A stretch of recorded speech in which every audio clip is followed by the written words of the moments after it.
When Meghan Markle stepped onto the stage of The Late Show with Stephen Colbert, no one could have anticipated the dramatic fallout that would ensue.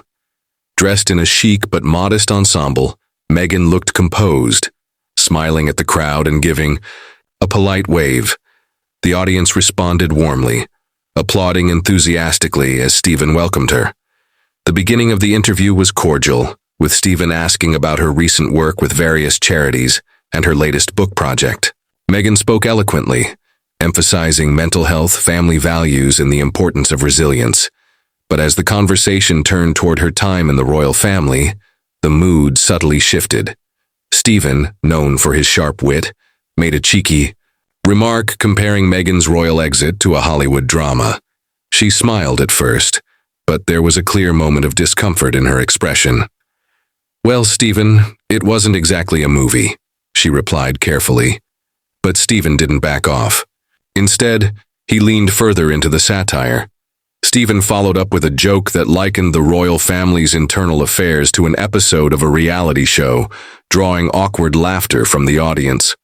Meghan's face hardened slightly, her posture straighter. She replied, "I'm here to talk about the work I'm doing, not to replay family conflicts for entertainment." The crowd grew quieter, picking up on the tension.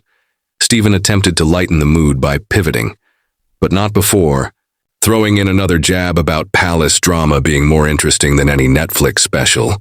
That comment was the tipping point. Meghan, keeping her composure, responded sharply, "This isn't entertainment for me, Stephen. These are parts of my life that affected my mental health, my safety, and my family." The room fell silent, the previous laughter replaced by a sense of unease. The exchange wasn't angry, but it was intense, charged with Meghan's quiet conviction and Stephen's attempt to keep things comedic.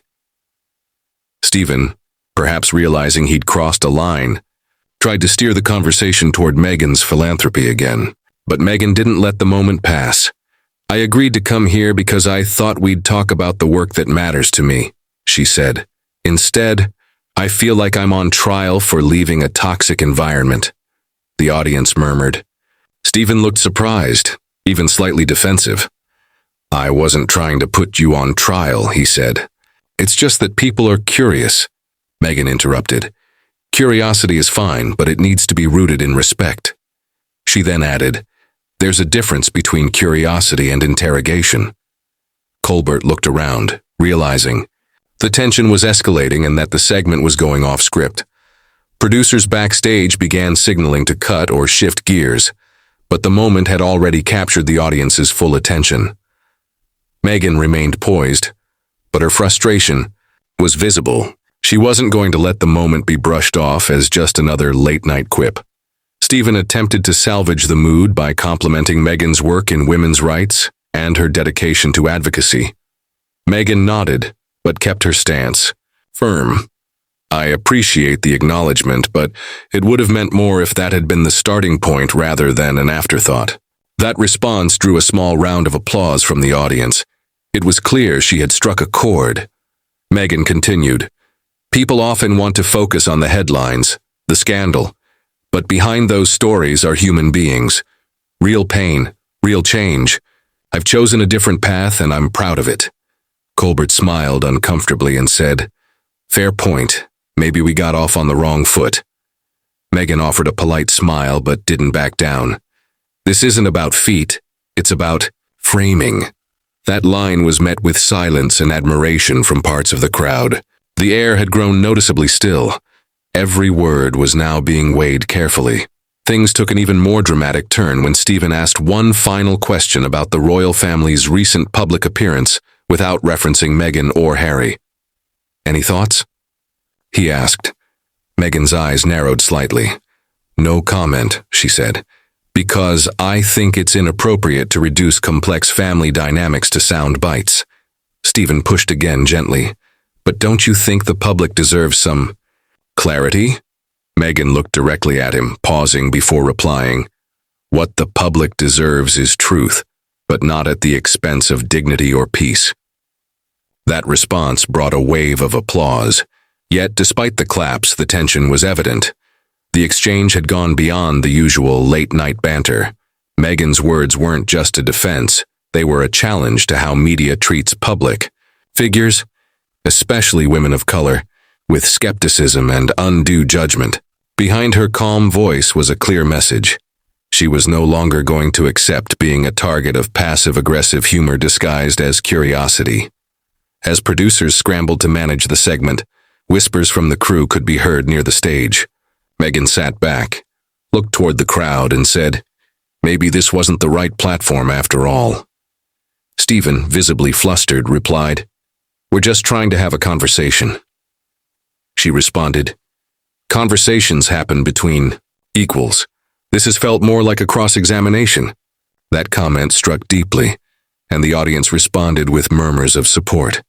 Meghan then politely removed her microphone and stood up. Stephen reached out as if to keep her seated, but she smiled and said, "Thank you for your time." With that, she walked off stage, leaving Stephen alone in a rare moment of speechlessness. The cameras quickly cut to commercial, but by then the damage was done. Audience members were already pulling out phones, tweeting quotes and reactions. The walk-off was destined to go viral, and within hours, social media would be ablaze. Online, the event exploded. Hashtags like Meghan walks out and Colbert clash trended globally. Opinions were split. Some accused Meghan of overreacting, while others praised her for standing up for herself with grace and strength. Celebrities and public figures weighed in. Some supported Stephen, calling it a misunderstanding. But many prominent voices defended Meghan, saying the media too often dismisses women's boundaries. Clips from the show circulated rapidly, especially the moment Meghan said, "This isn't about feet, it's about framing." That line was hailed as iconic. News outlets ran stories with headlines like "Royal Drama on Late Night," while others analyzed the deeper implications of what had happened. Meghan's team released a short statement that read, "The Duchess of Sussex appreciates the opportunity to speak about her work. She reserves the right to withdraw from any environment that undermines her values." The message was clear and unwavering. Stephen addressed the situation briefly on his show the following night. "Sometimes the line between humor and insensitivity gets blurred," he said. "I regret if I contributed to making anyone uncomfortable." It was a soft apology, but enough to acknowledge the fallout. Meanwhile, Meghan remained silent in public. She declined follow-up interviews and instead focused on her foundation work. In private circles, it was said she felt both vindicated and disappointed by the experience. She had hoped for an honest conversation, but found herself fending off old narratives once again. The show, once intended to promote her initiatives, became a symbol of the broader cultural clash over respect, boundaries, and media responsibility. Analysts began discussing whether late-night formats need to evolve, especially when interviewing guests who carry more than just celebrity status. They carry causes, history, and trauma. Meghan's decision to walk away became more than a moment. It became a message. Over time, the dust began to settle.